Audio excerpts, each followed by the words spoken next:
السلام علیکم ورحمۃ اللہ وبرکاتہ۔ الحمد للہ رب العالمین والصلاة والسلام علی اشرف الانبیاء والمرسلین، اما بعد۔ ومن كل شيء خلقنا زوجين لعلكم تذكرون ففروا إلى الله۔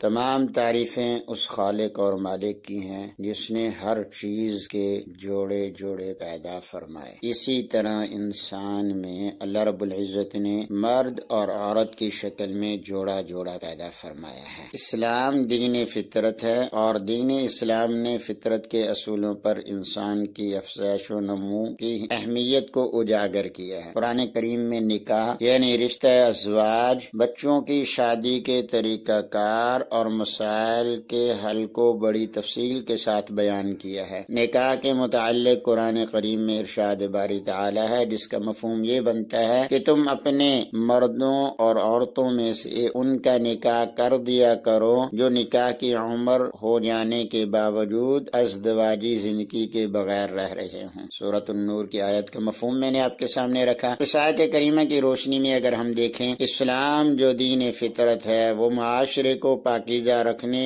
اور بے حیائی سے بچانے کے متعلق صرف واعظ ہی نہیں کرتا بلکہ عملی تجاویز اور مشکلات کا صحیح حل بھی پیش کرتا ہے۔ آپ ذرا غور فرمائیں، جس معاشرے میں بن بیاہی عورتیں بکثرت ہوں گی وہاں جذبات کو کب قابو میں رکھا جا سکتا ہے؟ بڑے تحفظ اور احتیاط کے باوجود شدت جذبات سے مجبور ہو کر وہ غلط قدم اٹھا سکتی ہیں۔ شیطان بڑی آسانی سے انہیں ورغلا کر گمراہ کر سکتا ہے۔ بدکاری کا یہ بھی ایک دروازہ تھا جس کی طرف سے اسلام اگر پردہ پوشی کرتا تو اسے حقیقت پسندی نہ سمجھا جاتا۔ چنانچہ اس آیت کریمہ میں حکم دیا جا رہا ہے مسلمان ایسے مردوں اور ایسی عورتوں کی طرف سے غفلت اور بے پرواہی نہ کریں بلکہ ان کا نکاح کر کے ان کو گھروں میں بسانا اپنا اخلاقی فرض سمجھے۔ اس طرح ایک تو ان کی حالت زار بدل جائے گی اور ان کی ہرمانسمیاں ختم ہو جائیں گی۔ وہ مایوسی کے گوشہ سے نکل کر عملی زندگی میں اپنے خدمات صلاحیتوں کا نفع بخش مظاہرہ کر سکیں گی۔ دوسرا، معاشرہ ان کی لغزشوں کے نتائج سے محفوظ ہو جائے گا۔ اس حقیقت کو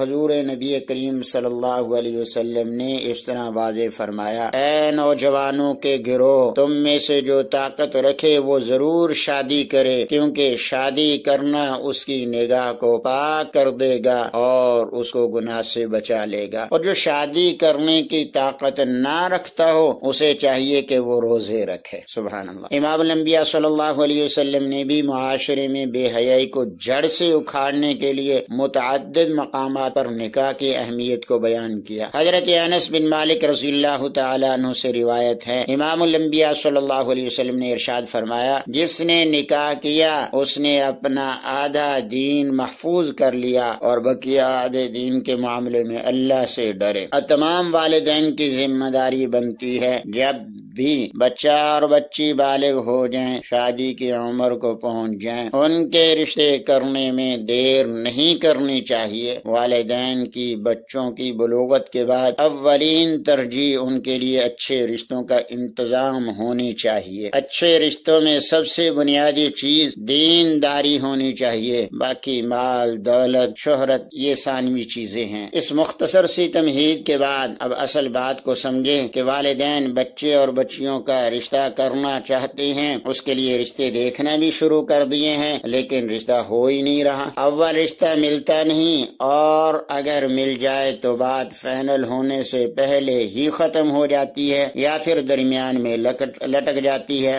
رشتہ ہوتا ہی نہیں۔ اس کے لیے کیا کرنا چاہیے؟ اس میں والدین کے لیے دو اہم چیزیں جو والدین سمجھ لیں تو انشاءاللہ ان کے بچوں کے نیک رشتے ہونے میں دیر نہیں لگے گی۔ پہلی چیز والدین یہ ذہن میں بٹھا لیں، جب بھی کوئی اچھا رشتہ ملے ضروری معلومات دیکھنے کے بعد، ضروری معلومات لینے کے بعد بات کو فائنل کرنے میں دیر نہیں کرنی چاہیے۔ رشتہ کرنے میں دیر نہیں کرنی چاہیے۔ جو چیزیں ضروری دیکھنے کی ہیں، ضروری معلومات کی ہیں، ان کو دیکھیں، اور میں نے پہلے ہی بتایا ضروری چیزوں میں دینداری کو سب سے مقدم رکھیں اور بے جا فضول قسم کی شرائط وغیرہ نہیں رکھنی چاہیے۔ اگر پھر بھی بچوں کے رشتوں میں رکاوٹیں اور بندشیں آ رہی ہیں تو پھر کچھ پڑھائی میں آپ کو قرآن و حدیث سے بتاتا ہوں، اس کو نوٹ کر لیں، اس کی پابندی کریں، انشاءاللہ ساری رکاوٹیں ختم ہو جائیں گی، سب بندشیں ٹوٹ جائیں گی۔ اس پڑھائی کو پابندی کے ساتھ کرتے رہیں، بہت جلدی اللہ رب العزت کی ذات کی طرف سے آپ عجیب قسم کے کرشمے دیکھیں گے، اللہ کی رحمت اپنے گھر میں نازل ہوتی ہوئی دیکھیں گے۔ پہلے نمبر پر جو کام آپ نے سب گھر والوں کو کروانا ہے، آپ سربراہ ہیں، سب گھر والوں کو کہیں 5 وقت نماز کی پابندی کریں۔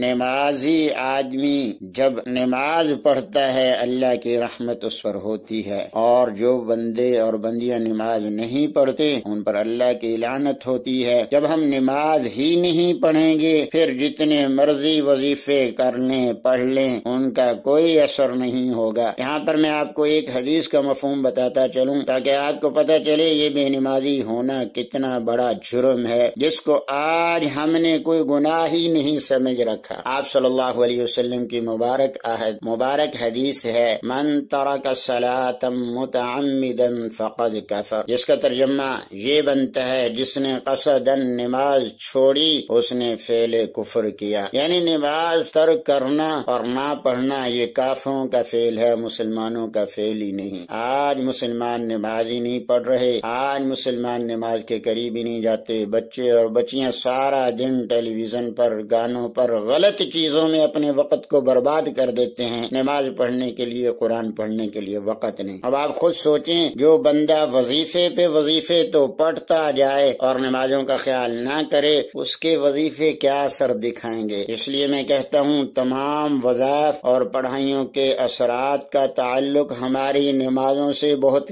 گہرا ہے، اپنی نمازوں کو مضبوط بنائیں، اللہ کی رحمت دیکھیں۔ دوسرے نمبر پر میں آپ کو پڑھائی بتانے لگا ہوں جو آپ نے کرنی ہے اس کو نوٹ کر لیں۔ اگر شادی میں بندش ہو روزانہ تازہ وضو کرتے یا لطیف، کیا پڑھنا ہے؟ یا لطیف 100 بار پڑھنا ہے، وضو کے ساتھ پڑھنا ہے، 40 دنوں تک ایک وقت مقرر کر کے اس کی پڑھائی کریں۔ اس کے ساتھ نمبر 2، ہفتے میں ہر سوموار کے دن سوموار کو 4 رکعت نماز اس طرح سے پڑھیں، اول سورۃ فاتحہ کے بعد 40 مرتبہ سورۃ اخلاص پڑھنی ہے، دوسری رکعت میں سورۃ فاتحہ کے بعد 30 مرتبہ سورۃ اخلاص پڑھنی ہے، تیسری رکعت میں سورۃ فاتحہ کے بعد 20 مرتبہ سورۃ اخلاص پڑھنی ہے، چوتھی رکعت میں سورۃ فاتحہ کے بعد 10 مرتبہ سورۃ اخلاص پڑھنی ہے، پھر سلام پھیرنے کے بعد 40 مرتبہ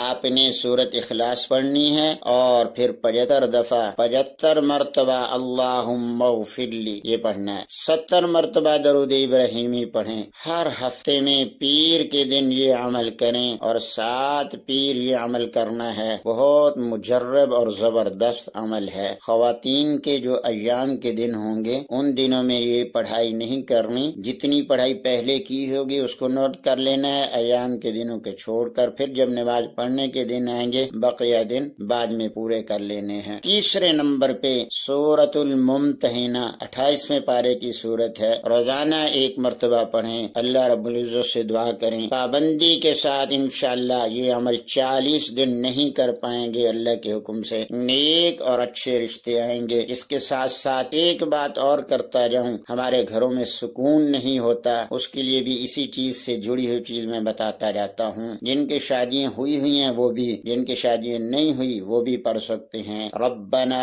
حب لنا من ازواجنا وذریاتنا قرۃ اعین واجعلنا للمتقین اماما، ہر نماز کے بعد 11 مرتبہ پڑھنے کا معمول بنائیں، پھر دیکھیں آپ کے ازدواجی تعلقات کتنے بہتر ہوتے ہیں، گھروں میں کیسے رحمت ہوتی ہے، گھروں سے کیسے لڑائیاں ختم ہو جائیں گی، آپ کی اولاد اس دعا کی برکت سے فرما بردار ہو جائے گی۔ مرد ہے، عورت ہے، لڑکا جوان ہو گیا ہے، لڑکی ہے، یہ دعا پڑھیں، پھر اس دعا کے کرشمے دیکھیں۔ اللہ تبارک و تعالیٰ سے دعا ہے اللہ تبارک و تعالیٰ تمام مسلمانوں کے گھروں کو رحمت سے نوازے، جن بچے اور بچیوں کے رشتے نہیں ہوئے اللہ کی ذات ان کو نیک صالح متقی پرہیزگار رشتے عطا فرمائے۔ میری دعا ہے اللہ تبارک و تعالیٰ تمام مسلمانوں پر رحم کرم والا معاملہ فرمائے۔ والسلام ورحمۃ ورحمۃ اللہ وبرکاتہ۔